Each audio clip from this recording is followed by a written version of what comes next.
मैंने यही बयान दिया था जी कि ये गद्दी का झगड़ा नहीं है, ये ज़मीन का झगड़ा है। जी ये मैंने उस दिन भी कहा था ये कही थी बड़ी बात कि ज़मीन का झगड़ा है, गद्दी का झगड़ा नहीं है। भगवान शिव जी आज भी वहीं बैठे हैं, कल भी वहीं बैठे रहेंगे। क्या उनको गद्दी पर बिठाने से आप सहमत हैं या फिर कोई भगवानदारी होना चाहिए था? कोई भगवानदारी होना चाहिए, मैं उनके पक्ष में नहीं हूँ। मीडिया हरियाणा देखने वाले सभी दर्शकों का स्वागत है हमारे यूट्यूब चैनल पर। मैं मेनका देसवाल।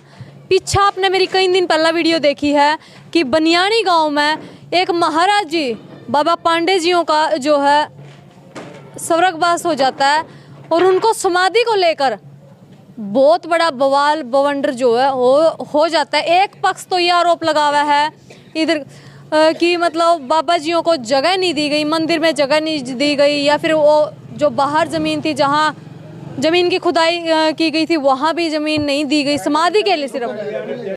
सबसे बड़ी बात क्या है इस मामले में कि प्रशासन तक वहाँ आ जाता है, एसपी डीएसपी, यहाँ तक कि तहसीलदार भी आ जाता है। तो आप देखो कितनी बड़ी बात हो जाए, लेकिन कोई वह समाधान नहीं होता। दूसरे पक्ष के अनुसार वहाँ मंदिर को ताला लगा दिया जावा है। और सबसे बड़ी बात क्या है, पहला पक्ष आरोप लगा रहा है दूसरा पक्ष पर कि मतलब ये कहा गया पहले दूसरे पक्ष के द्वारा कि इस बाबा को आप विद्रोह में गेड़ दो, यहाँ कोई जगह नहीं है। आज खुद दूसरा पक्ष ने फोन करके हमें बुलाया है और एक बार कवांगे दिखा दो, देखो और दूसरा पक्ष पूरा मौजूद है। ना सिर्फ दूसरा पक्ष, एक बार इधर कवांगे कैमरामैन को दिखाओ, ये रमेश जी हैं, उस दिन वहाँ भी मौजूद थे। कहे करा देखो बात जब हो करा जब दोनों पक्ष इकट्ठे हों, क्योंकि अपनी मैं सही कह दी हूँ, उन्होंने तो वो सही कह दे है, या तो कोई पंच परमेश्वर हो, बड़ा शाना हो, या दोनों कहने का साझा आदमी हो, या फिर जो दोनों जगह मौजूद हो वो आदमी सही बात बताओगा। जाना गे रमेश जी उस दिन वहाँ बैठे थे और आज यहाँ बैठे हैं, क्या बात होगी, कौन सही है और कौन गलत है? राम राम रमेश जी। राम राम जी, राम राम। रमेश जी उस दिन भी अपनी लंबी चौड़ी बात हुई है, हुई थी। उस दिन आप वहाँ बैठे थे। हाँ जी। और आपने ये कहा था कि मैं दत्तक पुत्र हूँ उनका। दत्तक पुत्र लेके आए थे जी, और लिखित में हूँ, आधार कार्ड में बतौर पिता के तौर पर मुझे अपनाया गया है, मतलब बेटे के तौर पर पिता उनको आपने स्वीकार किया था और आधार कार्ड भी बना है। उस दिन आप कह रहे थे कि वहाँ जमीन नहीं मिली, आज यहाँ बैठे हो, तो कौन सही है और कौन गलत, क्या बात है सारी? गलत देखो जी, उस दिन भी कि ये गद्दी का झगड़ा नहीं है, ये ज़मीन का झगड़ा है जी। ये मैंने उस दिन भी कहा था ये कही थी बड़ी बात कि ज़मीन का झगड़ा है, गद्दी का झगड़ा नहीं है। भगवान शिव जी आज भी वहीं बैठे हैं, कल भी वहीं बैठे रहेंगे। अरविंद पहले स्वामी लालचंद जी थे, पूरा ना कर ले इसमें। स्वामी लालचंद जी थे, उन्होंने अपना तप किया, भजन किया, मंदिर में सेवा करी, उनका शरीर शांत हो गया।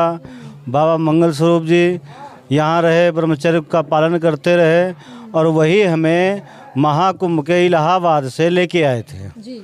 कि चलो हमारे यहाँ कोई ब्राह्मण नहीं है, कोई विद्वान नहीं है, अगर आप चलोगे तो वहाँ का लोगों का छोटा मोटा काम भी आप करते रहोगे, और जैसा भी होगा समय की स्थिति बदलेगी, हम आपको उस पर अपने गद्दी पर या अपने मंदिर में शिव पूजा करने के लिए आपको नियुक्ति की जाएगी।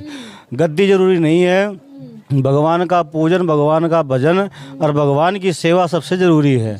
लेकिन उनको जो दूसरी पार्टियां हैं उनसे सेवा से मतलब नहीं है। उनको तो केवल अपने ज़मीन का लालच है, लोभ है, इसलिए उन्होंने किसी रोकना चाहूंगी रमेश जी, उस दिन तो आप कह रहे थे कि ये उनका सबसे प्रिय शिष्य था, ये अंत समय में भी साथ था, तो आज ऐसी क्या बात होगी?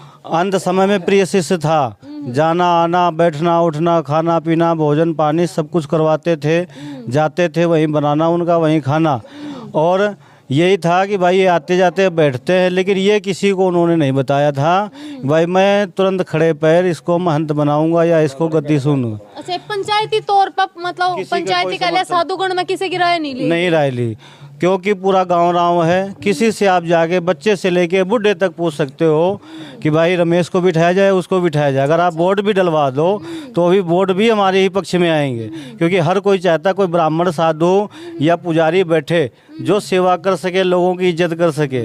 उनको इन चीज़ों से मतलब नहीं है, उनको केवल ज़मीन से लोभ है, ज़मीन से लालच है, और कहते हैं कि सेवा से उनसे मतलब नहीं है कि भाई शिव जी की सेवा करनी या झाड़ू मारने या पोछा करना। अच्छा, जमीन तो जो कह रहे हैं कि वो प्रशासन के अंडर आई हुई है 2012 से। 2012 से इसीलिए आई है क्योंकि 2012 का भी, क्योंकि मैं तो 18 साल हो गए रहते यहाँ पर बाबा जी के साथ।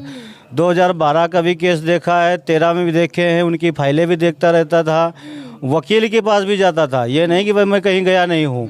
कल भी मैं वकील के से गया था, वहाँ भी उनकी सोसाइटी देखी है। अच्छा जी। लेकिन वो सारा बताया नहीं कि वो एक पक्ष में ही सारी चीज़ करने के लिए तैयार है कि ये कुल मिला के ज़मीन मेरे नाम आ जाए।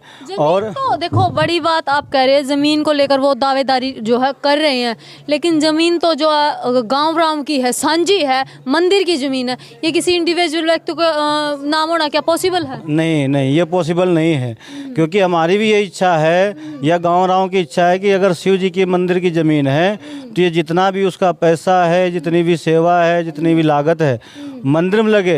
अगर उसके बाद भी कोई कमी होती है तो गांव राव से चंदा आप ले सकते हो, कोई मना नहीं है, किसी को एतराज़ नहीं है। आप अब देखो, चाहे आप हो या फिर एक और महात्मा जी हैं, वो भी यहाँ उपस्थित है, गांव राम से बात करिए, वो कह रहे हैं कि ये भी थे मतलब सेवा जो करने में गुरु जी के मतलब थे। तो आप क्या मतलब लास्ट में सब शब्दों में पूछना चाहूंगी, क्या उनको गद्दी पर बिठाने से आप सहमत हैं या फिर कोई भगवानदारी होना चाहिए था? कोई भगवानदारी होना चाहिए, मैं उनके पक्ष में नहीं हूँ। होना चाहिए था, कोई भगवानदारी होना चाहिए, मैं उनके पक्ष में नहीं हूँ कि वो मंदिर में आके गाँव राम है। गाँव राव भी कोई भी उनके साथ तैयार नहीं है। अच्छा। क्योंकि सबके साथ उन्होंने धोखा किया। अच्छा। चंदा आपने नहीं पता था कि आपको नहीं पता था कि इस तरीके का फैसला होने वाला है? गांव में किसी को भी, बच्चे को भी खबर नहीं थी कि ऐसा होने वाला है। गांव में किसी भी बच्चे से लेके बूढ़े को इस चीज़ की जानकारी नहीं थी कि ये खड़े पैर टू टाइम अपने बच्चे का मुंडन करवा के बैठा लेंगे। गांव ने तो बाबा पांडे के नाम का कि भाई उनकी मृत्यु हुई है, उनके नाम का भंडारा करना है। उन्होंने लोगों से कहा कि गांव के नाम का, बाबा जी के नाम का भंडारा करना है। भंडारा किसके नाम का था फिर? था भंडारा बाबा के नाम का। अच्छा। लेकिन लोगों को ये नहीं पता था कि भाई तुरंत चादर भी ये अपने पुत्र को या किसी को करवाएंगे। अगर किसी को करवानी होती तो ये हमारे साधु पंथ में इस चीज़ का नियम है, कम से कम जिसको चादर उड़ाई जाएगी तो 5 साल तक उसको पहले वहाँ रखेंगे, साधु के चोले पहनाएंगे, और फिर उसके बाद जब वो योग्य बन जाएगा। योग्य कैसे बनता है कि दूसरों की सेवा, दूसरों को मान सम्मान, किसी बेटी बहन को बुरी नज़र से ना देखे। जब तक वो पूरा ठोक बजा के, जैसे कुम्हार नहीं अपने मटके बनाता, घड़े बनाता है, ठोक पीट के बनाता, कहीं ये फूटे ना, कहीं तड़के ना, कहीं टूटे ना।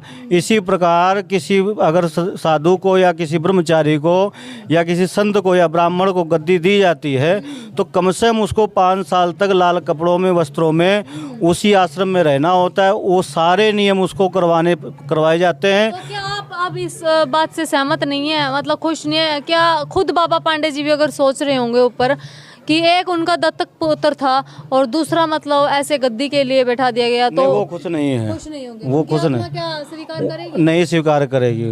तो देखो भाई, बड़ी बात है, आप भी अपनी राय कमेंट बॉक्स में जरूर देना। दूसरा पक्ष ने फोन करके, पहला पक्ष ने भी बुलाया था, अपनी बात रखी थी, अब दूसरा पक्ष यहाँ बैठा, रमेश जी दोनों पक्ष में थे। आप अपनी राय कमेंट बॉक्स में जरूर देना भाई, ये जमीन का मामला है या सच में बाबा की अंतरात्मा के लिए जो सारा वहाँ उस दिन किया गया था वो था? क्योंकि देखो मीडिया का काम है दोनों पक्ष की बात सुनना, और हम आप तक वो बात पहुँचाएंगे। आप वीडियो कर दीजिए ज़्यादा से ज़्यादा शेयर। जय हिंद, जय हरियाणा।